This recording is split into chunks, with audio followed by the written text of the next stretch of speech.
Thank you, Dorothy, for the introduction. I took the liberty of changing my title a little bit as I was preparing for my presentation. So the current title will be Escritorio as Archive, Love and the Racial Work of Ornament. Before I begin, I want to thank Ruben Espinosa, Ayanna Thompson, and the rest of the RaceB4Race Executive Board for the invitation, and the ACMRS team for putting together such a wonderful schedule. Is the sound okay? Okay. As a RaceB4Race mentorship network alumna, I have learned and grown immensely through the reading groups and through the one-on-one mentorship conversations, especially with my former mentor, Wan Chuan Kao. This experience has taught me that practices of care and attention to positionality remain at the heart of the PCRS scholarship. And the case study I present today will follow the same spirit in how it approaches objects and the history it holds. So in today's talk, I will ask a very, very simple question, and I hope I will be able to answer the question by the end of my talk. So my question is how to queer an early modern cabinet. And without further ado, I will dive right into the confounding object at the center of my talk. This is a mid-18th century desk and bookcase from the colonial city of Puebla, and it was made one of a pair, and it's currently on display in the Kroll Family Gallery at the Museum of Fine Arts, Boston. So according to the MFA catalog, it was likely commissioned by Pedro José Obando Rivadeneira, or another member of the Rivadeneira Osorio y de Cervantes family, which is a noble lineage in New Spain, descended from the brothers of Fernando de Gaspar de Rivadeneira of Medina de Rioseco, Valladolid, who arrived in New Spain in 1531 as conquistadores. So the term desk and bookcase is an ad hoc curatorial term used to describe the form of this substantial, vertically oriented piece of furniture. In museum catalogs, similar objects are often labeled interchangeably as secretary cabinet, secretary, and bookcase, by referring to the same structure composed of a lower drawer base, and a slant-top chest in the middle with a hinged writing surface and an upper bookcase enclosed by doors. In colonial Mexico, however, these kind of pieces would appear in household inventories as escritorios, sometimes more specified by their origin as escritorio de Alemania, escritorio from Germany, or escritorio de la tierra, escritorio made in colonial Mexico. And throughout my talk, I will refer to this object as an escritorio. The escritorio in front of us is an emblematic object of the global Renaissance. Architecturally, it echoes the form of the secretary cabinet popularized in 18th century Europe, particularly the models of the British cabinet maker Giles Grandi, whose red and gold Japan designs were admired by the Spanish Duke of Infantado. Its front facade showcases elaborate Spanish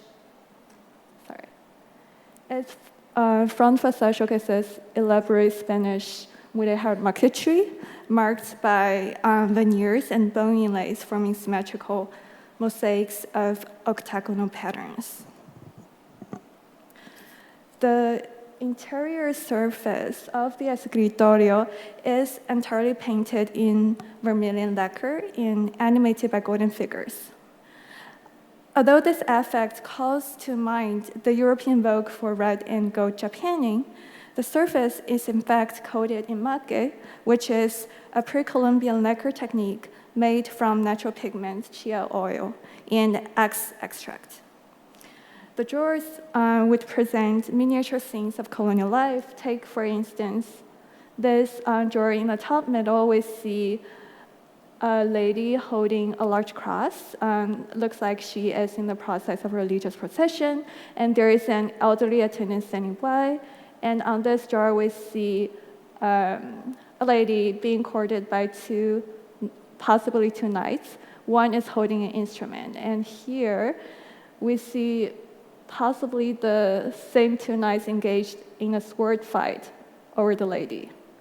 But there are also different kinds of domestic and mystical creatures on the surface. For instance, here we see a large cattle roaming the boards, and here there is a unicorn and also an elephant.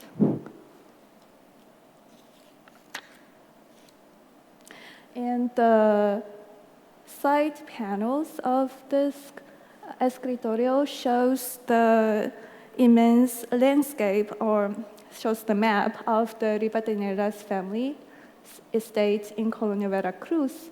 And later into my talk, I will get further into the maps. And by contrast, the writing board features the silhouettes of the Mount Parnassus and the Mount Helicon. And there is Apollo sitting here reading a book, and there are also representation of 9 muses holding quills, lyres, and flutes. These Mannerist emblems mark the writing surface as a site of referential authority for the noble writing subjects.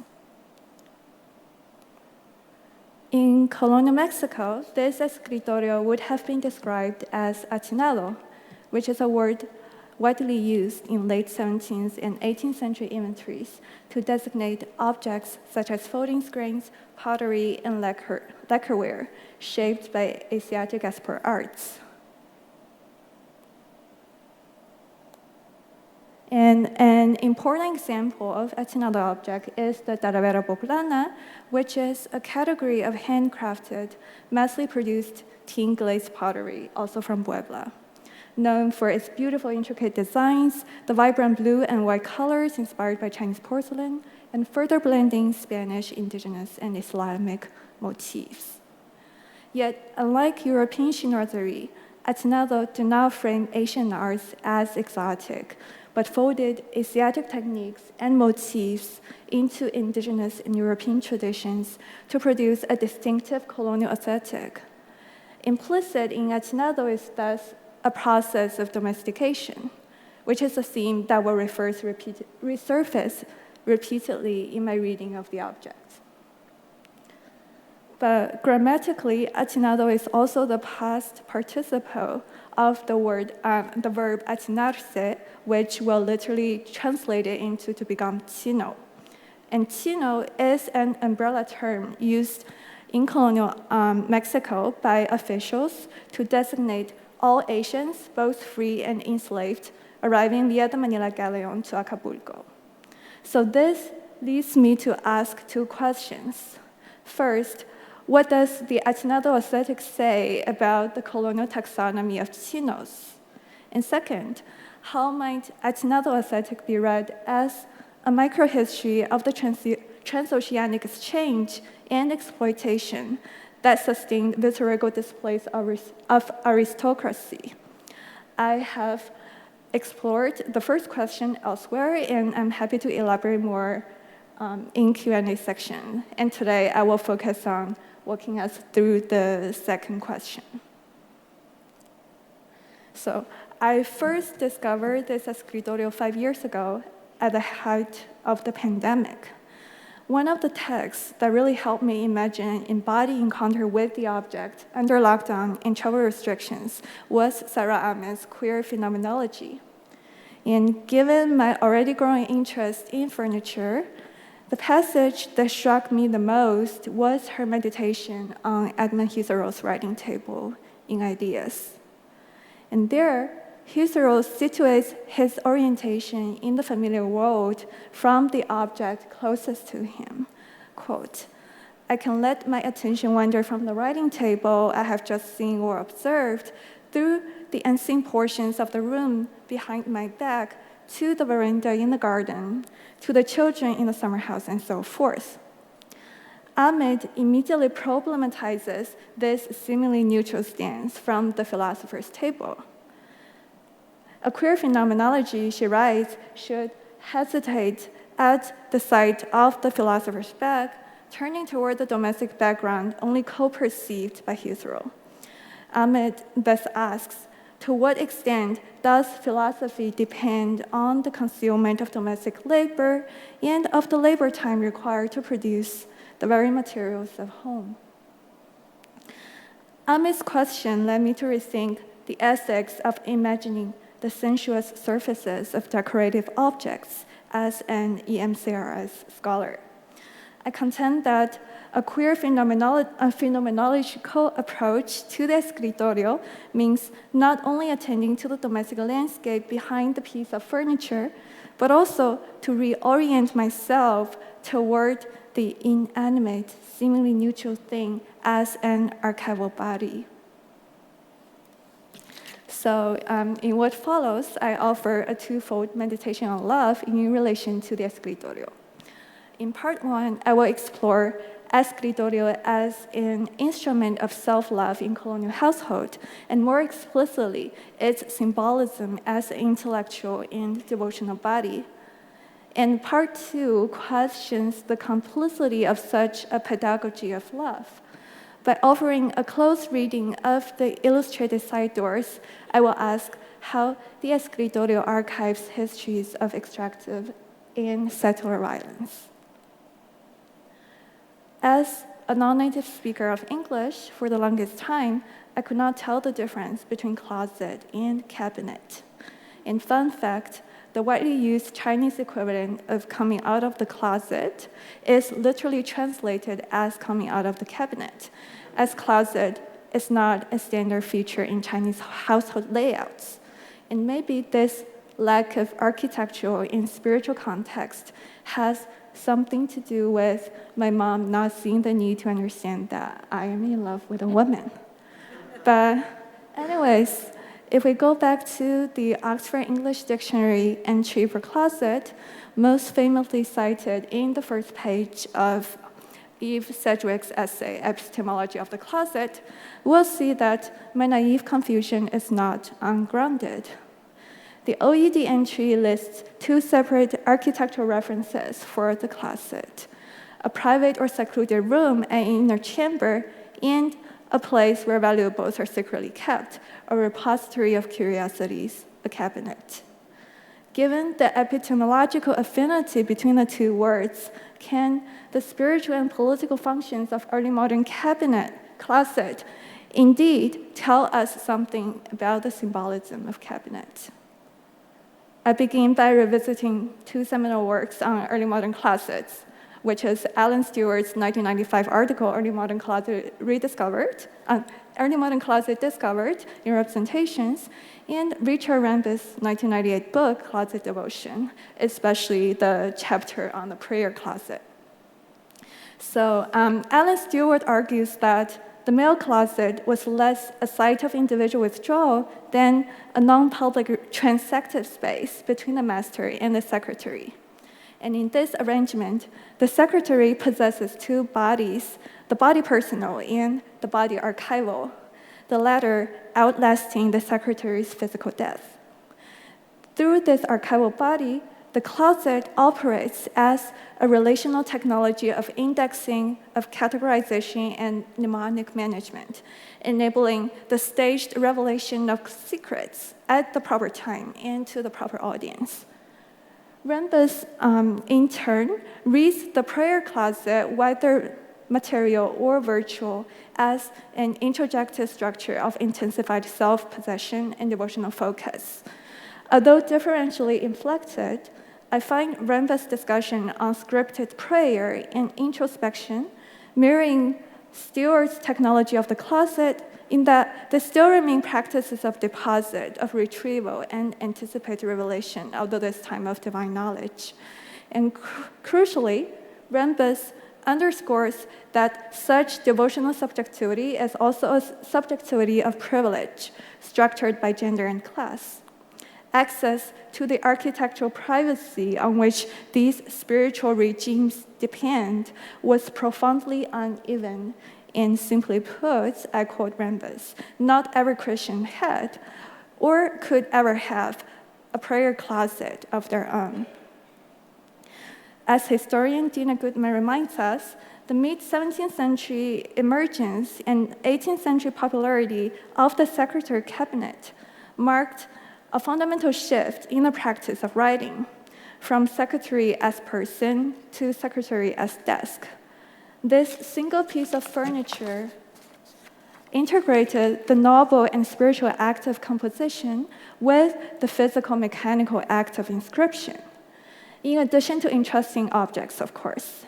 And as such, the secretary desk functions as an enduring processes of the secretary's archival body. Contemporary Mexican sources offered compelling parallels in which the the escritorio similarly stands in for the intellectual's mind and soul. In the prologue to Libra Astronómica y Filosófica, which is a 1690 work by Carlos de Sigüenza y Góngora, the Creole polymath, royal cosmographer, mathematician, historian, poet, a friend remarks on Sigüenza y Góngora's reverence for his own escritorio. And I quote, "He at most entrusts the manuscript to a drawer in his escritorio. We may regard the manuscript that achieves this to be blessed, because the other papers, after they have been perfected, are either taken away from the desktop by curious men or broken down in the hands of the writer." In other words, the escritorio is unlocked only once a work has reached stylistic and moral perfection. No longer a passive backdrop for writing, the escritorio dictates and orients the creative process itself, becoming a monument to intellectual confidence and a repository, indeed a shrine, for the colonial subject's pursuit of cultivated knowledge and moral self-fashioning. This metaphorical capacity of the escritorio also appears in Puebla's devotional literature. Escritorio is mobilized as a central allegorical device in El Pastor de Nochebuena, which is a 1646 devotional manual addressed to nuns across the city, written by Juan de Palafox y Mendoza, then Bishop of Puebla.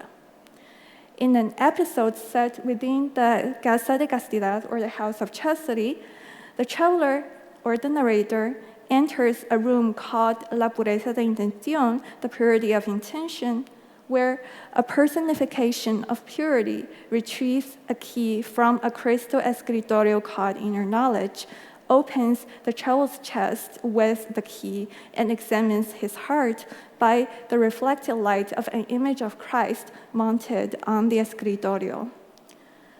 The crystal escritorio here operates as a symbol of virtual enclosure. Its transparent structure stages an inward turn that is at once private and regulated. Such attention to the mundane cultivates what Michel Molina terms as the Jesuit vigilance over the soul, where the care of the self ultimately provides access to the divine.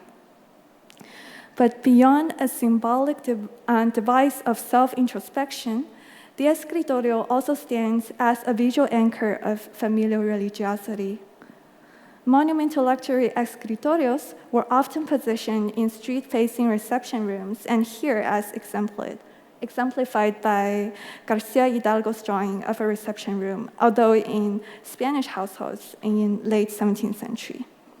Here we see the escritorio, the most monumental piece of the escritorio on the very right, next to matching stands stacked with smaller chests and also side tables draped in velvet, forming vertical constellations of display. Religious images or precious objects would frequently crown these furnishings, while surrounding walls were hung with various religious paintings. Within this setting, the lustrous surface of the case furniture of escritorio extended the logic of the pictorial frame, orienting the gaze toward representations of divine knowledge.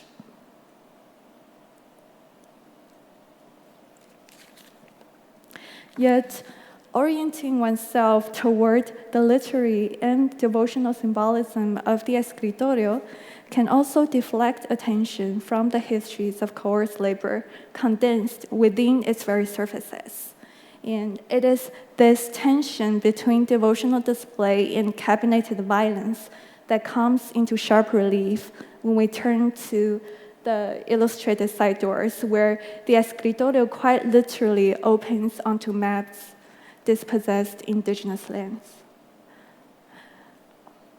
So the two maps on the side doors of the escritorio were further based on a 1587 indigenous map created when the Spanish crown granted Fernando de Ribadeneyra an immense tract of land encompassing 5 indigenous localities in the basin of the Papaloapan River, including Dracotalpan, Cosamulapan, Traxicoyan, Puclancingo, and Tatatetelco. And the original indigenous map is stored in the Archivo General in Mexico City, and I haven't had the chance to visit it. So now I'm using more of a contemporary visualization of the region for us to better understand the original landscape. So before the Spanish conquest, these 5 were multi-ethnic towns populated by Populuca, Nawa, Mazatec, Chontal people, further connected through river trade networks. The indigenous labor were primarily dedicated to maize and cotton agriculture, to fishing, canoe transport, salt collection, and marsh foraging. But after the Spanish conquest, labor in the area was reorganized toward extensive cattle ranching. Spaniards quickly identified the region's natural resource as ideal for free-range livestock, which is an activity that required minimal capital and oversight, but also an activity that remained lucrative despite catastrophic indigenous population loss from epidemic disease. Ranching further supplied cow hides, which is one of the earliest and most valuable export commodities, and would be shipped to Europe and to Caribbean from the nearby port of Veracruz. As ranches expanded, indigenous communal lands were also absorbed into pasture, and colonial authorities imposed reducciones, concentrating indigenous populations into nucleated towns and under ecclesiastical control. Take, for instance, the left panel door, where the layer history I just explained are actually hidden within the surface. And on this side door, we can see rivers rendered in pinkish blue hue. There are also depictions of trees, deer, herons, and herdsmen. And there are also disproportionately large cattle, perhaps to emphasize the importance in the ranching economy. And these cattle roam the land, carefully glosses over centuries-long histories of indigenous land dispossession. This interactive cartograph is further overlaid with dark ink inscriptions, and here on the left side, I have managed to transcribe some of the inscriptions, and they are usually used to mark floodplains, wetlands, rivers, and fertile soil, further signaling the land's favorable condition for the extractive economy of the ranching system. Ecclesiastical control is also legible. Next to the enlarged pictograph of the Chapel of Dracotalpan, we can see a figure. He's actually pulling the church bell. And explicitly, a visualization that explicitly calls the indigenous population into discipline. And also visible is the pictograph of indigenous reducciones, most notably here,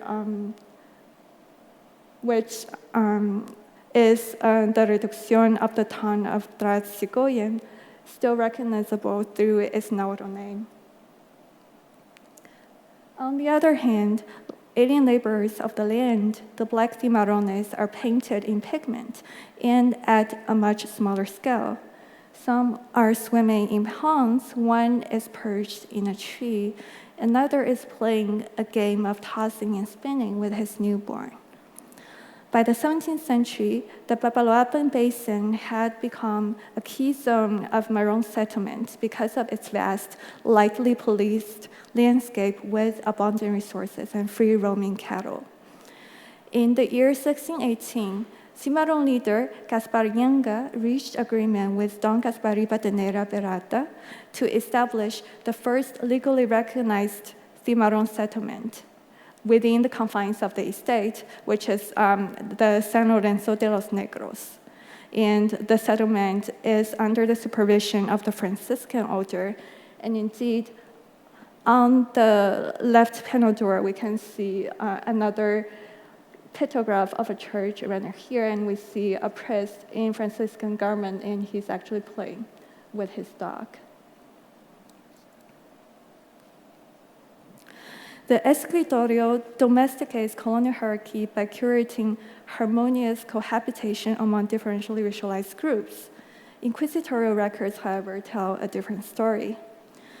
A 1625 inquisitorial case records that the same Don Gaspar, who established an agreement to establish the Maroon settlement, also ordered an enslaved mulatto man named Juan de Leiva to be branded across the face with the words, "I belong to Doña Francisca Carrillo de Peralta," which is the name of his owner's mother.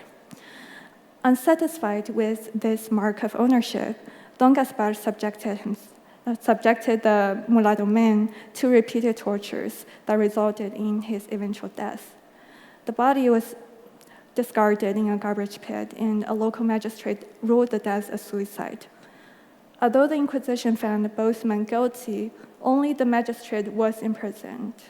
Don Gaspar received just a minor penance, which is to keep a perpetual candle burning in the church of Tlacotalpan. This sentence received by Don Gaspar exposes the logic of colonial racial capitalism through the entanglement of labor exploitation and land expropriation.